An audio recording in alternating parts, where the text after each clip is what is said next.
오늘은 축복의 언어, 축복의 사람에 대한 말씀을 함께 나누어 보려 합니다.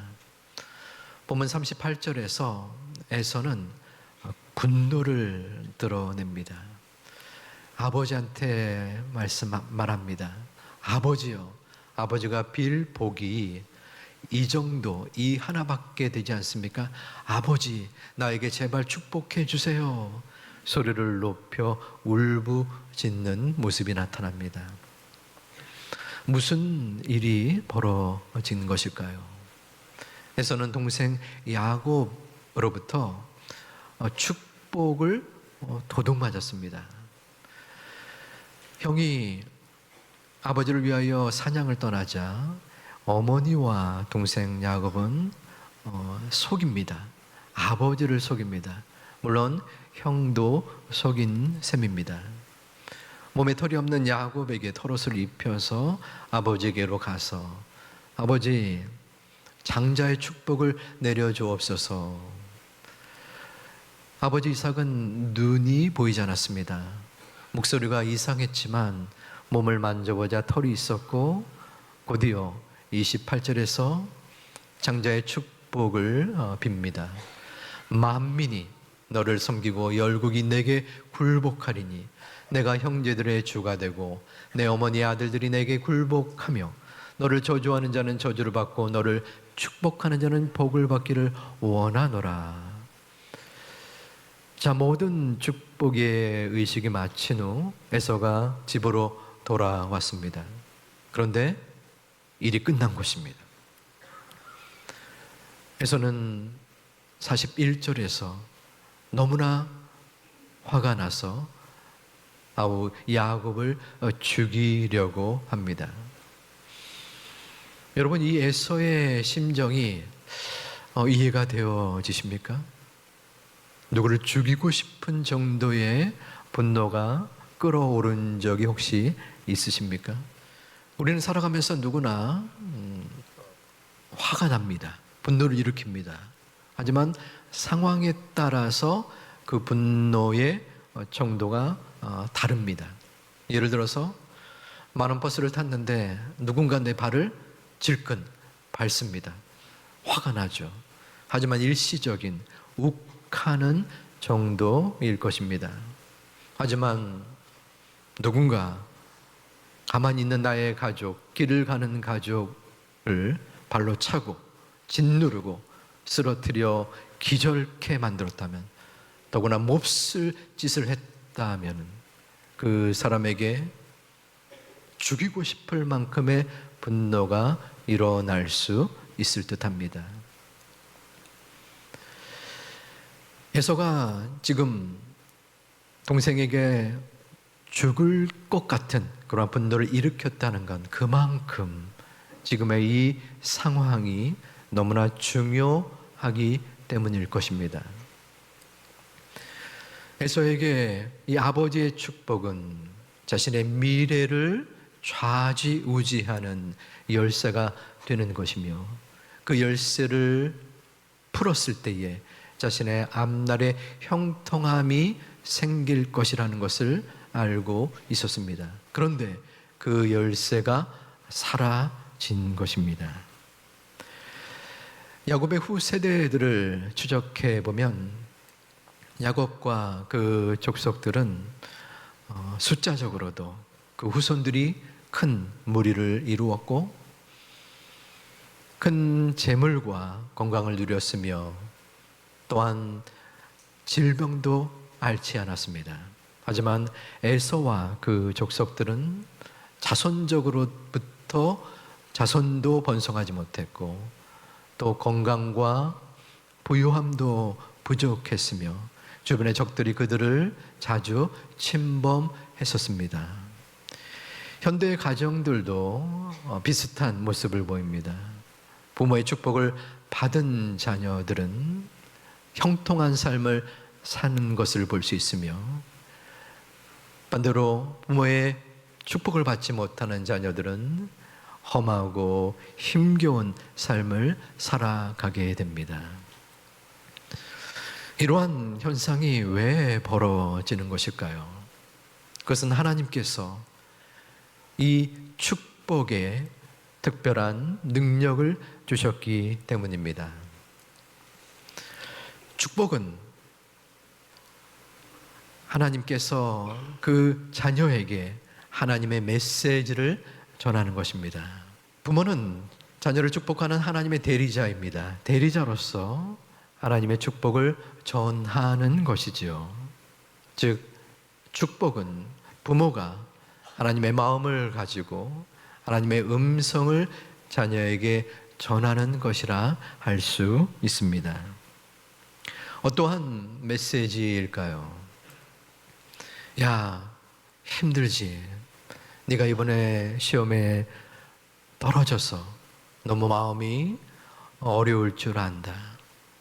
하지만 어쩌면 하나님께서 지금 이 순간 너의 마음을 만지시고 좀 더 하나님과 가까워할 수 있는 기회는 아닐까, 그런 마음이 든단다.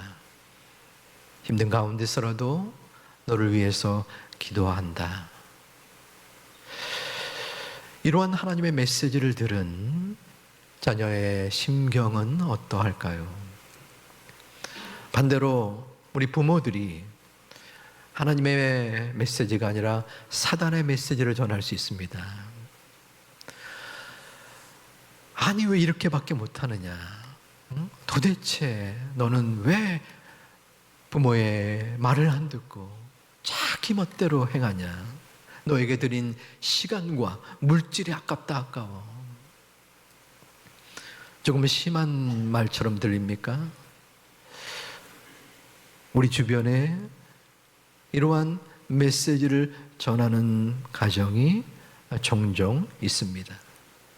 아니, 어쩌면 나도 모르게 내가 나의 자녀들에게 이와 비슷한 말을 했을 수도 있습니다. 하고 있을 수도 있습니다. 하나님의 메시지 그리고 사단의 메시지, 과연 어떠한 음성을 듣는 자녀가 온전한 하나님의 자녀로 축복 가운데 성장할 수 있을까요? 거기에 대한 답은 제가 말씀드리지 않아도 아실 것입니다. 예수님도 하나님 아버지의 축복이 필요했습니다. 누가복음 3장 22절에 우리 함께 봉독하겠습니다. 성령이 비둘기 같은 형체로 그의 위에 강림하시더니 하늘로부터 소리가 나기를 너는 내 사랑하는 아들이라 내가 너를 기뻐하노라 하시니라. 아멘. 예수님은 하나님의 아들로서 신성을 가지고 태어나셨습니다. 동시에 완벽한 인간의 모습, 인성을 지니셨습니다. 그러기에 예수님이 감당할 미래와 사역에 대한 부담감과 불안과 두려움이 우리 인간과 마찬가지로 가지고 계셨을 것입니다. 그때에 하나님께서 이 축복을 내리신 것입니다. 내 사랑하는 아들이라 내가 너를 기뻐한다. 이 축복의 말씀을 들은 후에 예수님은 그 사역을 감당할 수 있는 용기와 힘을 얻을 수 있었다고 믿습니다. 예수님도 아버지의 축복이 필요하셨는데 우리의 자녀들은 얼마나 더 하나님의 축복을 간절하게 원하고 있을까요? 유대인들은 매주 금요일 저녁에 함께 식사를 하고 또 가족을 축복하고 자녀를 축복하는 바로 에렙 샤밧이라는 신앙적 전통이 있었습니다. 유대 교육학자들 혹은 역사학자들은 각종 분야에서 크나큰 두각을 나타내는 유대인들의 이 특별한 형통함을 바로 이 에렙 샤밧에 근거를 두고 있습니다.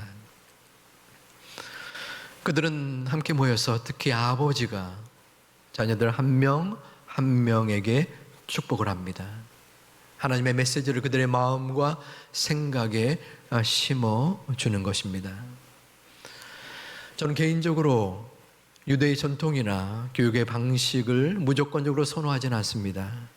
하지만 오랫동안 신앙의 교육을 이어왔고 또한 검증된 신앙적 전통이기에 우리가 모범으로 삼을 만하다고 생각합니다. 하지만 현대 가정에서 일주일에 한 번 축복의 모습, 축복을 하는 것은 거의 사라진 모습인 듯합니다. 우리가 현대 사회에서 하나님의 축복을 잘 말하지 못하는 이유가 두 가지가 있습니다. 그것은 첫 번째, 배우지 못했기 때문입니다. 지금이야 많이 좋아졌지만 우리 사회 속에서 적어도 중장년의 세대에서는 칭찬하고 격려하는 것이 아직도 어색한 것이 사실입니다. 그러한 것들은 우리의 생활 속에서 자연스럽게 익히고 배워야 되는데 그것이 부족했던 것이죠. 축복도 마찬가지입니다. 함께 모여서 칭찬과 격려도 낯선데 어떻게 축복을 자연스럽게 이야기할 수 있었겠습니까? 교회에 저도 오랫동안 다녔지만 이 축복의 중요성을 배웠을지 몰라도 배웠던 기억이 그렇게 나지 않습니다. 이론적으로 실제적으로도 우리는 이 축복의 중요성을 익히지 못했습니다. 두 번째의 이유가 있는데 그것은 경험의 부족입니다. 여기서 뜬금없이 하나의 질문을 던져보겠습니다. 여러분, 상담을 누가 잘할 수 있을까요? 어떤 사람이 상담을 잘할까요? 상담의 학위가 있거나 자격증이 있는 사람, 혹은 상담의 경험이 많은 사람, 그런 분들도 상담을 잘하지만 저의 마음과 경험상 어떤 지난날의 상처와 아픔이 있지만 상담을 통해서 치유받고 회복받은 분이 상담을 배워서 상담을 하게 된다면 더욱더 훌륭한 상담을 하는 것을 보게 됩니다. 마찬가지로 유대인들이 그 축복을 받고 축복으로 나타나는 효과적인 그러한 결과를 경험했기 때문에 그 자녀들에게서 주변의 사람들이 하지 말라고 해도 그 전통을 이어가는 것입니다. 저는 이 축복에 대한 배움도 없었고 또한 경험도 부족했습니다.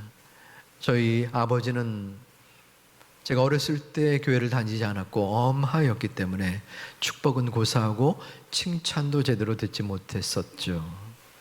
하지만 저의 이 축복에 지식이 부족하고 경험이 부족할지라도 이제는 지금은 나의 자녀들과 주변의 사람들에게 축복하려 했고 지금도 축복하고 있습니다. 이제부터 하면 됩니다. 하나님은 축복의 문화 속에서 우리들의 자녀들이 성장하기를 바라십니다. 축복의 문화는 무엇입니까? 그것은 가정에서 온 가족이 서로 간에 하나님의 메시지를 전달하는 분위기를 말합니다. 유대인들처럼 우리도 일주일에 한 번 정도는 함께 모여서 가족끼리 축복하는 모습이 있어야 합니다. 하나님께서는 유대인들에게만 자녀를 축복하는 특권을 허락하지는 않았을 것입니다. 우리도 이와 비슷한 문화가 있죠. 그것은 밥상머리 교육입니다. 밥상에서 식사하면서 또 서로의 이야기를 나누는 그러한 모습이 있습니다. 거기에 그곳에 축복을 덧붙이는 것입니다. 축복의 문화는 가정 안에서만 이루어지는 것은 아닙니다. 우리의 구역, 교회, 학교, 또한 친구들과의 관계, 혹은 여러분들의 직장, 사업장에서 그 모든 영역에서 하나님은 우리에게 축복의 사람이 되기를 바라십니다. 칭찬은 고래도 춤을 추게 하지만 축복은 모든 사람에게 힘과 능력을 가져다 줍니다. 왜냐하면 그 축복은 하나님으로부터 나오기 때문입니다. 현대사회는 피로사회, 경쟁사회입니다. 많은 사람들이 힘들어합니다. 외로워합니다. 어떻게 해야 할지를 알지 못합니다. 그래서 더욱 축복의 사람이 필요한 것입니다. 여러분의 직장에서 여러분의 동료에게 이야기할 수 있습니다. 이번 프로젝트 맡으셔서 너무 힘들죠. 저도 부족한데 혹시라도 도움이 필요하다면 저에게 말씀을 해주세요. 하나님을 드러내지는 않더라도 마음에 진심이 담긴 축복의 언어를 하나님의 심정으로 들을 때에 그 사람의 마음 속에, 그 영혼 속에 하나님이 찾아가 주셔서 그 마음을 따스하게 만들어 주시는 것입니다. 여러분, 내 자리에서 축복의 사람이 되어지기를 주님의 이름으로 축원합니다. 축복의 사람은 하나님의 사람입니다. 축복하는 사람은 그 마음 속에 하나님의 축복이 담겨져 있어야 합니다. 왜냐하면 우리의 심령 속에 축복의 충만함이 없다면 어떻게 축복이 우리 가운데서 나올 수 있겠습니까? 우리의 마음이 계속 메마르고 불안과 두려움 속에 가득 찬데 어찌 축복을 전할 수 있겠습니까? 부족하지만 하나님 앞에 간구해야 합니다. 아버지 하나님, 저의 능력으로는 축복의 사람이 될 수 없습니다. 하나님이 제 수준을 아시는데 아이들과 사람들을 어찌 축복하라 하십니까? 제 모습의 부족함, 앞가림하기도 힘든 상황인데요. 그러나 하나님이 이 죄인인 저를 찾아오셔서 저를 용서해 주시고 죄인의 신분에서 하나님의 자녀로 바꾸어 주셨음을 믿습니다. 그 사랑 때문에 패약하고 힘겨운 저를 하나님께서 만져주시고 조금씩 회복시켜 주심을 감사합니다. 축복받을 만한 자격이 없지만, 능력이 없지만 하나님이 축복하시는 그 사랑 때문에 자녀들에게, 사람들에게 축복하라 하시니 축복의 사람이 되기를 원합니다. 축복의 사람이 되게 하여 주시옵소서.